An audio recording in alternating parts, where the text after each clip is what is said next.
There's a reason why Mark Brown's video about game feel, or you can call it game juice, there's a reason why it has 1 million views. That's because Mark Brown is a genius when it comes to game feel. Now, if you don't know what game feel is, it's just basically, it makes your game feel good. Which, some people might think that that's a small thing. It's an incredibly important aspect of your game. It's probably one of the most important things. And Mark did an incredible job putting his knowledge about game feel into his first commercial release that he made completely alone. It's called Mind Over Magnet. So I got to talk to Mark about this, and man, I learned so much. So stick around to the end. I think you're going to learn a ton about this crucial aspect of making games. I'm not kidding. I got chills about one thing, and it was the game feel. It was so, I don't know what the word is. It's like crunchy, and the sound is so crisp, and you relied so heavily on delicate, almost ASMR sounds in the game, like the squeaking of the wheel when you jump, and the crunchy falling plates, and the sound of the moving wheel when you move. That stuff is like, that's video editing to me. Like, video editing sound is so important. When you make a cut, or when you jump to something, or you swell to something and transition to something. Do you feel like your video editing maybe gave you insight into game feel?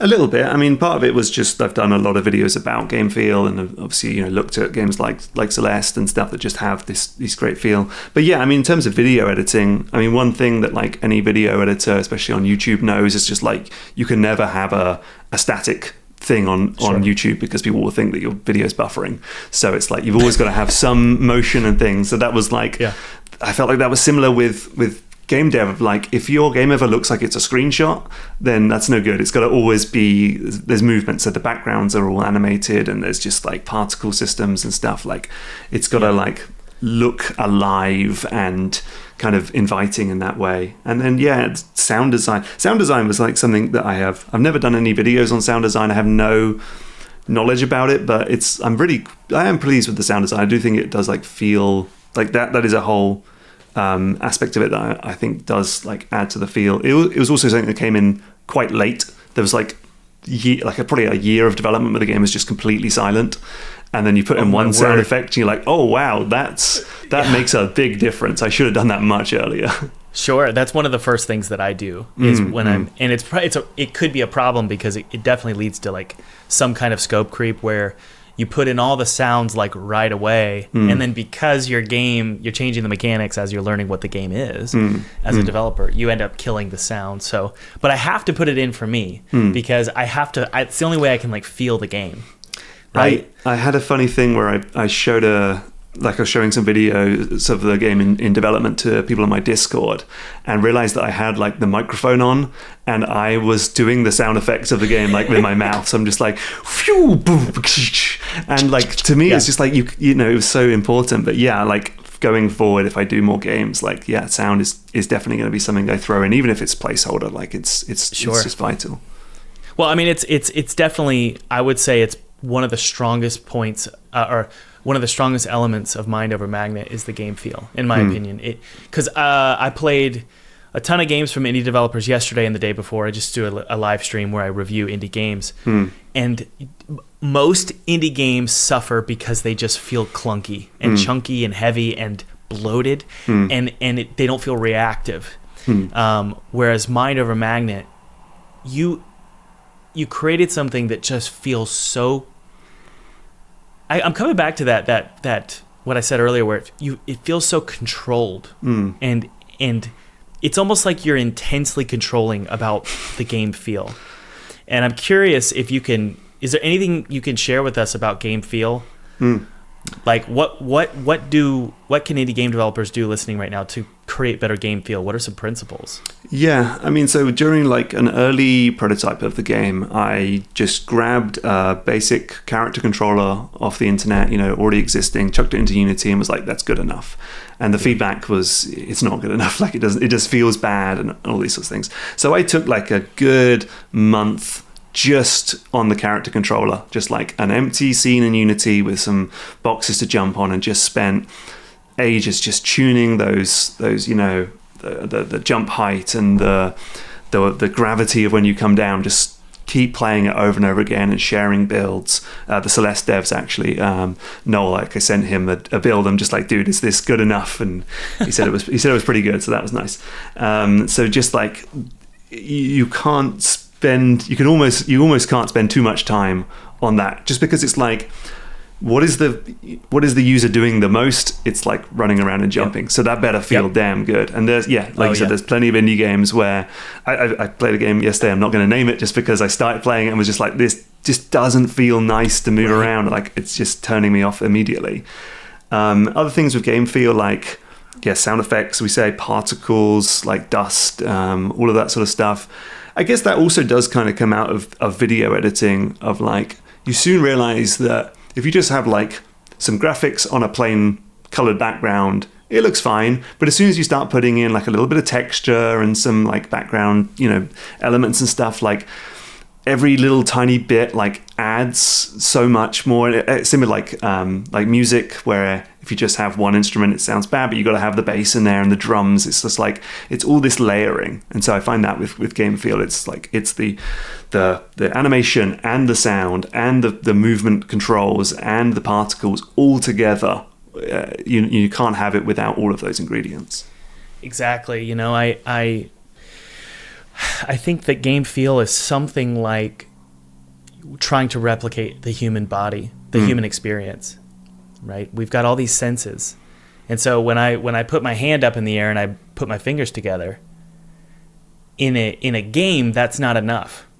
Like let's say I've been learning this with first-person shooters, and that's what we're working on right now. If I move my fingers up in a game, let's say I want to animate the character like snapping his fingers. In the game, a normal sound, like a normal volume of a snap, is not enough. Because what I'm feeling right now personally, when I snap my fingers, there's a vibration. I can feel the touch of my fingers. I can hear it, right? So there's a vibration that goes through my body. And so the goal with games, in my opinion, is to replicate those senses in the game. And so if that means you got to bump up the volume of a single snap of fingers, that's almost unrealistic, right? If the hand, like the way I animate my guns in Twisted Tower is, they're really quick and snappy, right? So a snap in real life might be like this, but in a game it's like this, just to replicate that human experience. The problem with that, and I wanted to ask you about this, there's something like a balance of reactivity and challenge. So for example, if when I first started playing Hollow Knight, it did feel heavy. I felt like it didn't feel reactive. And game feel, one of the cheat codes with game feel is reactivity, giving instant gratification to the player. Fast movement, the jump height is really high. There's the fall speed isn't floaty and slow. The problem with that is that if you're giving too much reactivity and giving the player too much control, then it's not difficult. Did you find that to be a challenge with Mind Over Magnet? Well, I mean, so for that game, like I didn't want moving around to ever really be difficult. So I wanted the player to have as much control as possible. And I think we do see this where it's like, you look at like something like Hollow Knight, or like Spelunky is like one of my favorite games. And I don't think Spelunky has like amazing game feel. Like, it is kind of weird when you first start playing that. It does move a bit strange, but that's kind of what the whole vibe of the game is going for. It's going for a more deliberate pace. So I think it really does come down to, and I think maybe this is something that perhaps as like YouTube people talking about games, we can sometimes fall into the trap of, is just like, oh, your game has to feel extremely slick and extremely responsive and stuff. And it's just like, yeah, if that's the type of game you're going for. But if you're making something like Limbo and Inside again, like they do not, they feel almost objectively kind of bad to play. The characters move so slowly and stuff, but that is like the whole point, and it's just that's the whole point. It makes the game like it is what it is. Like, that is, you wouldn't want to have Limbo where you're like dashing around and you've got like super slick response. So it kind of comes down to what type of game you're going for. So Spelunky does get like difficulty out of the fact that your character's kind of weird to maneuver, and like the whole thing like with Spelunky is when you press attack in that game, like the character has like a wind-up animation of his whip that adds this like weird timing thing where in any other game you'd want it where you press attack and the whip just immediately snaps out and kills the enemy. Absolutely.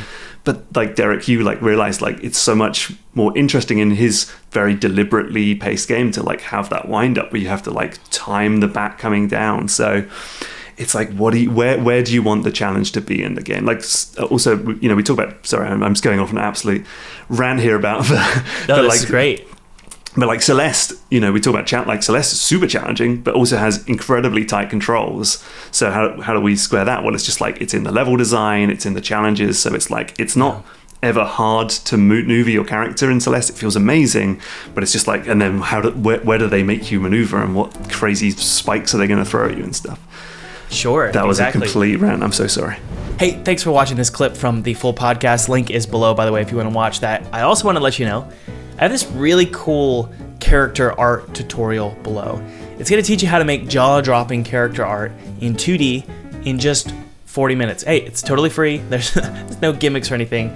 Just check it out below. I think you're going to learn a ton. Honestly, I wish I knew this stuff when I was making my first 2D game.